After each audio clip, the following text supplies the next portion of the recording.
하나님 아버지, 우리 성도들 가운데 간섭하여 주시옵소서. 오늘도 주님의 뜻을 이루는 인생 되게 하여 주옵소서.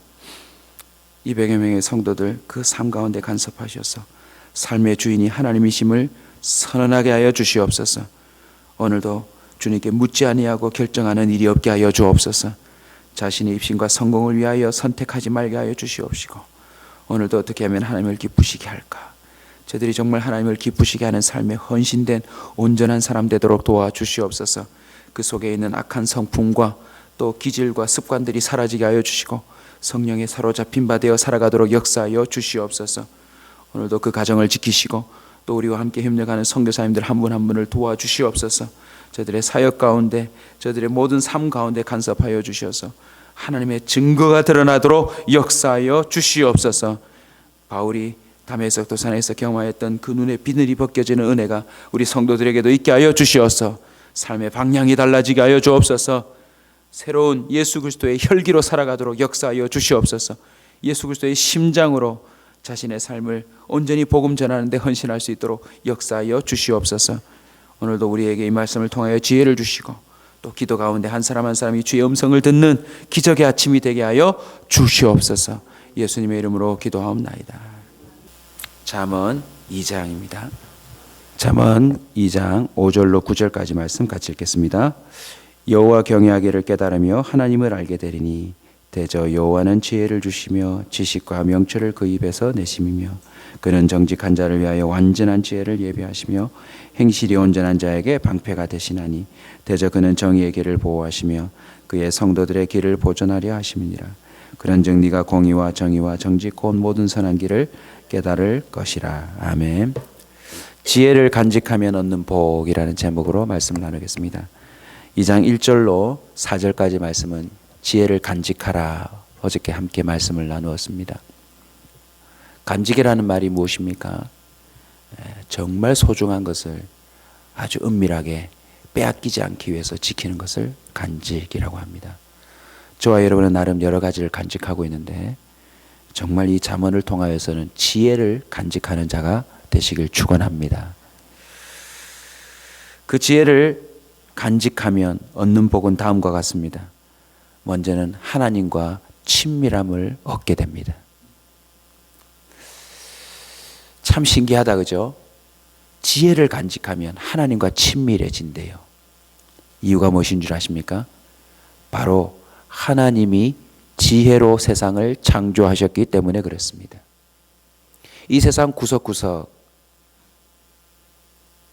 과학적인 원리뿐만 아니라 동물의 세계, 사람의 원리, 모든 세상에 있는 지혜는 하나님의 것입니다. 그래서 그 지혜를 간직하기 시작하면 결국 하나님과 가까워지게 되어 있습니다. 5절을 보십시오. 여호와 경외하기를 깨달으며 하나님을 알게 되리니. 로마서 1장 20절이 이것을 증언합니다. 창세로부터 그의 보이지 아니하는 것들 곧 그의 영원하신 능력과 신성이 그의 만드신 만물에 분명히 보여 알려졌나니 그러므로 그들이 핑계하지 못할지니라. 어디서든지 지혜가 발견되면 여러분 그것을 간직하시기 바랍니다. 일반 은총에서도 이미 우리는 많은 지혜를 간직하고 있습니다. 한번 따라합시다. 어른들이 말한 게 하나도 틀린 게 없더라. 그거요, 한 세대를 살아보고 경험한 어쩔 수 없는 하나님의 틀 안에서 경험한 지혜입니다. 우리는 그것을 발판 삼아서 하나님을 경외하기를 깨달아야 될 줄로 믿습니다. 잠언 15장 3절은 좀 더 명확하게 얘기합니다. 여호와의 눈은 어디서든지 악인과 선인을 감찰하느니라. 여러분, 이게 지혜입니다. CCTV가 우리를 보고 있는 게 아닙니다. 하나님의 눈이 우리를 감찰하십니다. 선한 사람이든지 악한 사람이든지 말입니다. 예레미야 선지자는 그 하나님의 지혜를 더 명확하게 얘기합니다. 17장 10절입니다. 하나님의 말씀을 대변합니다. 나 여호와는 심장을 살피며 폐부를 시험하고 각각 그 행위와 그의 행실대로 보응하나니. 우리 주님은 심장을 지으셨습니다. 우리 주님은 오장육부를 지으셨습니다. 우리가 무엇을 위해 뛰고 딸리며 흥분하며 뛰는지를 다 알고 그 행위와 행실대로 보응하신다라고 기록하고 있습니다. 여러분, 이게 지혜입니다. 이게. 시편 25편 14절은 이렇게 말합니다. 여호와의 친밀하심이 그를 경외하는 자들에게 있으며 그의 언약을 그들에게 보이시리로다. 지혜는 알고 보면 약속입니다. 하나님이 이렇게 세상을 지었으니 이 지혜에 맞게 살면 하나님은 약속처럼 그 지혜에 맞는 은혜와 복을 베풀어 주시는 줄 믿으시기 바랍니다. 하나님이 우리가 이 땅 가운데서 경험할 그 일들에 대하여 미리 다 준비하신 것 아니겠습니까? 저와 여러분이 이 지혜를 통하여 하나님의 친밀하심을 경험하는 자가 되시길 축원합니다. 결국 그 핑계치 못할 은혜를 더듬어 가다가 하나님을 만나면 6절 보십시오. 대저 여호와는 지혜를 주시며 지식과 명철을 그 입에서 내심이요. 여러분, 우리 주님은 저와 여러분이 이 땅 가운데서 정말 행복할 수 있는 지혜와 명철을 말씀해 주시는 분인 줄 믿으시기 바랍니다. 66권 말씀뿐만 아니라 기도의 자리를 통하여서요, 하나님은 말씀하세요. 여러분, 하나님 살아계십니다. 여러분의 인생을 정말 아름답게 할 결정적인 지혜를 오늘도 주실 줄로 믿습니다. 저와 여러분의 인생이 왜 답답하고 힘듭니까? 지혜가 없어서 그렇거든요. 그런데 주님께 물으면 지혜를 주십니다. 오늘 그 은혜를 얻기를 축원합니다. 결국 그 명철과 지혜와 또 하나님의 도우심을 통하여 어떤 일이 벌어집니까? 정직하고요, 행실이 온전하여지고요, 정의의 길을 가게 되는 복을 얻는답니다. 하나님의 눈이 있고 하나님이 심장을 살피고 하나님이 모든 자연의 이치를 동원해서라도 심판하신다. 홍수를 동원하시고 우박을 동원하시고 하나님의 번개를 동원하시고 바람을 동원하시고 하늘이 두렵지 않느냐, 모든 것을 동원하시는 하나님 앞에 그는 결국 어떤 복을 얻습니까? 정직해진대요. 여러분, 하나님과 친한 사람은 무엇으로 알 수 있습니까? 정직함을 보면 알 수 있습니다. 행실이 온전하여지는 것을 보면 알 수 있습니다. 정의의 길을 선택하는 것을 보면 알 수 있습니다.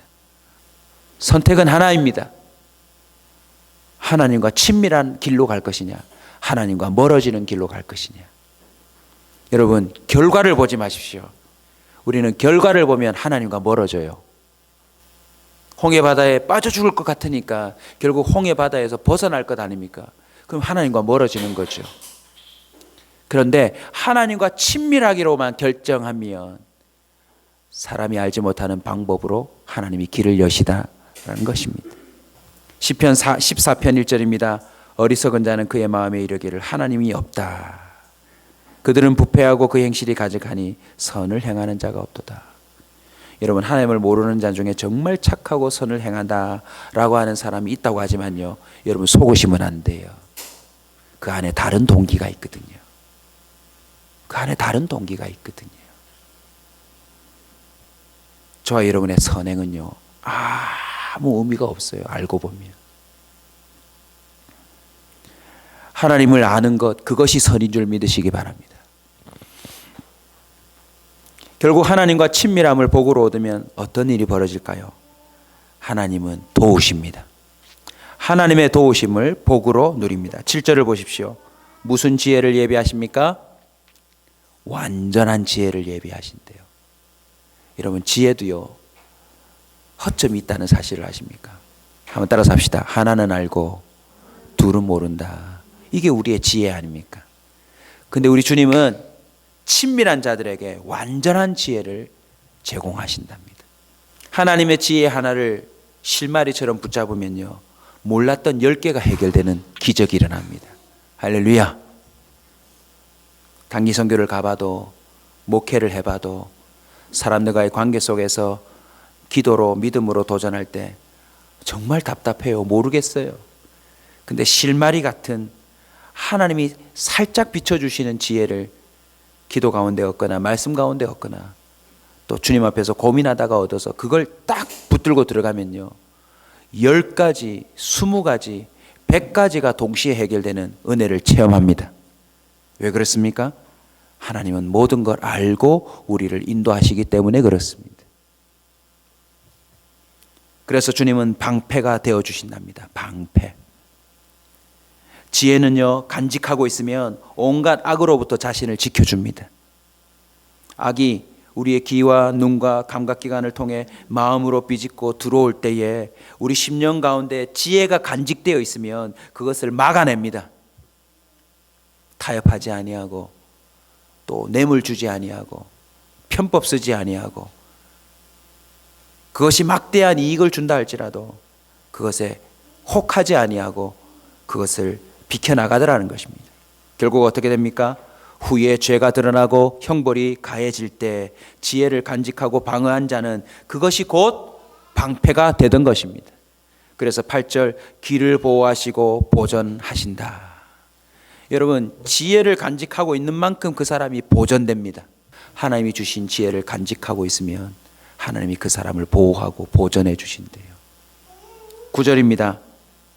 하나님과 친밀함을 복으로 얻고 하나님의 도우심을 얻으면 결국 그 사람의 삶은 다음과 같이 이어집니다.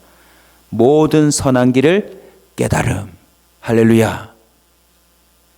어디를 가나 선한 길이 뭔지를 깨닫는데요. 이게 얼마나 중요한지 모릅니다. 10길을 잘 가다가도 한 길을 잘못 가면 인생이 훅 날아가거든요. 길을 선택으로 바꾸시면 되겠습니다. 선택 100번을 잘해도 마지막 선택을 한번 잘못하면 우리의 인생은 다 날려버릴 수 있습니다. 오늘도 24시간 가운데 벌써 잠자고 7, 8시간을 낭비해버렸습니다. 이제 남아있는 10몇 시간을요, 우리는 수많은 선택을 해야 합니다. 지혜를 간직하면 모든 선한 길을 깨닫게 될 줄로 믿습니다. 1시, 2시, 3시 모든 시간대에 어떤 상황 속에서든지 이게 선한 길이구나 우리는 깨닫게 될 줄로 믿습니다. 시편 145편 20절입니다. 여호와께서 자기를 사랑하는 자들은 다 보호하시고 악인들은 다 멸하시리로다. 시편 31편 23절입니다. 너희 모든 성도들아 여호와를 사랑하라. 여호와께서 진실한 자를 보호하시고 교만하게 행하는 자에게 엄중히 갚으시느니라. 아멘. 오늘도 저와 여러분의 심령 가운데 하나님의 지혜가 간직되기를 주의 이름으로 축원합니다. 이 간직이란 말을 한 번 더 풀어드리고 기도에 들어가겠습니다. 한 개를 얻어서 그걸 꼭 지키고 있는 것만이 간직이 아닙니다. 원어를 보니까요, store up이에요. 무슨 뜻입니까? 거기다가 계속 쌓는 거예요. 우리는 이미 주의 은혜로 상당한 지혜를 간직하게 되었습니다. 어쨌든 예수 믿어야 합니다. 주님 앞에 다시 죄를 지어도 가야 합니다. 철판 깔고 주님 앞에 엎드려 부르짖어야 합니다. 그러나 이 지혜 말고 더 많은 지혜가 성경 가운데 있습니다. 능력의 지혜가 있습니다. 권능의 지혜도 있습니다. 미미한 인생인 저와 여러분을 대통령보다 더 강력한 권능으로 살아갈 수 있는 하나님의 자녀된 지혜를 우리에게 주셨습니다. 우리가 성경 말씀대로 말하고 살면 거기에 기적이 일어납니다. 성경 말씀대로 선택해 놓으면 하나님이 그거 다 갚아주십니다. 기도도 역시 지혜로 쌓는 겁니다. 여러분, 기도는 땅에 떨어지지 않습니다. 기도의 시간이 차야 합니다. 여러분, 말씀도 차야 합니다. 상달이란 단어 너무나도 중요한 지혜입니다. 상달. 그들의 부르짖음이 상달되매 그들의 간구가 상달되매 천사들이 직접 와서 증언해 주었습니다. 네 기도가 상달되었음에 내가 명을 받고 내려왔다고. 저와 여러분의 삶 가운데 지혜가 한없이 쌓여지기를, 간직되기를 주의 이름으로 축원합니다. 우리의 삶을 어렵게 만들었던 그 영역의 결정적인 지혜가 오늘 기도 가운데 임하고 그것이 평생 간직되고 쌓여지는 은혜가 있기를 주의 이름으로 축원합니다.